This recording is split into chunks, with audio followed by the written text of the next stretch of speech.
കേരളം ജയിക്കും, UDF നയിക്കും. ലോക സമാധാനത്തിന് നൽകുന്ന നൊബേൽ സമ്മാനം സ്വപ്നം കാണുന്ന ഒരു ഭരണാധികാരി അതേസമയം തന്നെ രാജ്യത്തെയാകെ നരകമാക്കുമെന്ന് പരസ്യമായി പ്രഖ്യാപിക്കുന്നു. ഈ വൈരുദ്ധ്യങ്ങളുടെ പേരാണ് ഡൊണാൾഡ് ട്രംപ്. ഹൊർമുസ് കടലിടുക്ക് അടച്ചിടാൻ ഇറാൻ തുനിഞ്ഞാൽ അത് ഇറാന്റെ നാശത്തിന് വഴിവെക്കുമെന്നും ഒരു രാജ്യം നരകമായി മാറുമെന്നുമാണ് ട്രംപ് ഭീഷണി മുഴക്കുന്നത്.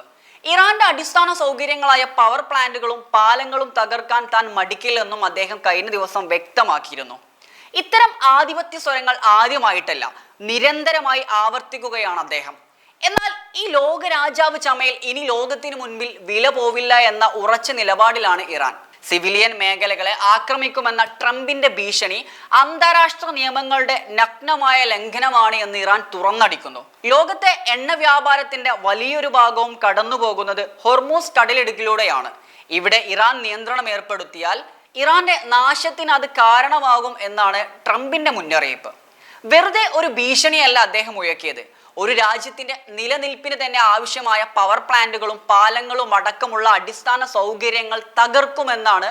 അത് തകർക്കാൻ തനിക്കൊരു മടിയുമില്ല എന്നാണ് ട്രംപ് വ്യക്തമാക്കുന്നത്.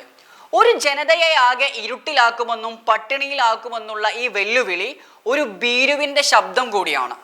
ട്രംപിന്റെ ഈ പ്രസ്താവനകൾക്കെതിരെ കടുത്ത ഭാഷയിലാണ് ഇറാൻ പ്രതികരിച്ചത്. ഐക്യരാഷ്ട്രസഭയിലെ ഇറാനിയൻ മിഷൻ ഈ വിഷയത്തിൽ അടിയന്തരമായ ഇടപെടൽ ആവശ്യപ്പെട്ടിരിക്കുകയാണ്. സിവിലിയൻ അടിസ്ഥാന സൗകര്യങ്ങൾ ലക്ഷ്യം വെക്കുന്നത് കടുത്ത യുദ്ധക്കുറ്റമാണെന്ന് ഇറാൻ ചൂണ്ടിക്കാണിക്കുന്നു. ക്രൂരമായ പ്രവൃത്തികൾ എന്ന് ട്രംപിന്റെ ഈ നീക്കങ്ങളെ വിശേഷിപ്പിച്ച ഇറാൻ അന്താരാഷ്ട്ര സമൂഹം ഇതിനെതിരെ പ്രതികരിക്കണമെന്നാണ് ആവശ്യപ്പെടുന്നത്. ഐക്യരാഷ്ട്രസഭ വെറും ഒരു കാഴ്ചക്കാരനായി നിൽക്കരുത്. ഇതിൽ കൃത്യമായ തീരുമാനങ്ങളും കൃത്യമായുള്ള നടപടികളും എടുക്കണം. ലോകത്തെ അന്ധമായി യുദ്ധങ്ങളിലേക്ക് തള്ളിവിടാനാണ് അമേരിക്കൻ പ്രസിഡന്റ് ഡൊണാൾഡ് ട്രംപ് ശ്രമിക്കുന്നതെന്നും ഇറാൻ എക്സിലൂടെ തുറന്നടിക്കുന്നുണ്ട്. പതിറ്റാണ്ടുകളായി അമേരിക്ക തുടർന്നു പോകുന്ന പോലീസ് ചമയിൽ ഈ രീതിയിൽ ഇനി അത്ര എളുപ്പമാകില്ല. പഴയതുപോലെ ഭീഷണിപ്പെടുത്തി ഒരു രാജ്യത്തെ മുട്ടുകുത്തിക്കാമെന്നത് ഇന്നത്തെ ആഗോള സാഹചര്യത്തിൽ ഒരിക്കലും പ്രായോഗികമല്ല. റഷ്യ ഉക്രൈൻ യുദ്ധവും പശ്ചിമേഷ്യയിലെ യുദ്ധമാറ്റങ്ങളും ഇതിനോടകം തന്നെ ലോകശക്തിയുടെ സമവാക്യങ്ങൾ മാറ്റിമറിച്ചിട്ടുണ്ട്. അമേരിക്കയുടെ ഓരോ നീക്കത്തെയും ചോദ്യം ചെയ്യാൻ ഇന്ന് സഖ്യകക്ഷികൾ പോലും തയ്യാറാകുന്നു. ട്രംപിന്റെ ഈ കടുത്ത നിലപാടുകളിൽ അമേരിക്കയെ തന്നെ ഒറ്റപ്പെടുത്തുമോ എന്ന ചോദ്യവും ഉയർന്നു വരുന്നുണ്ട്. നിയമപരമായ ബാധ്യതകൾ മറന്നുകൊണ്ട് ലോകരാഷ്ട്രങ്ങൾക്ക് പ്രവർത്തിക്കാനാവില്ല എന്നതാണ് ഇതുകൊണ്ട് ഇറാൻ ഓർമ്മിപ്പിക്കുന്നത്. യുദ്ധം ഒരു പരിഹാരമല്ല എന്ന് ചരിത്രം നമ്മളെ പലതവണ പഠിപ്പിച്ചിട്ടുണ്ട്.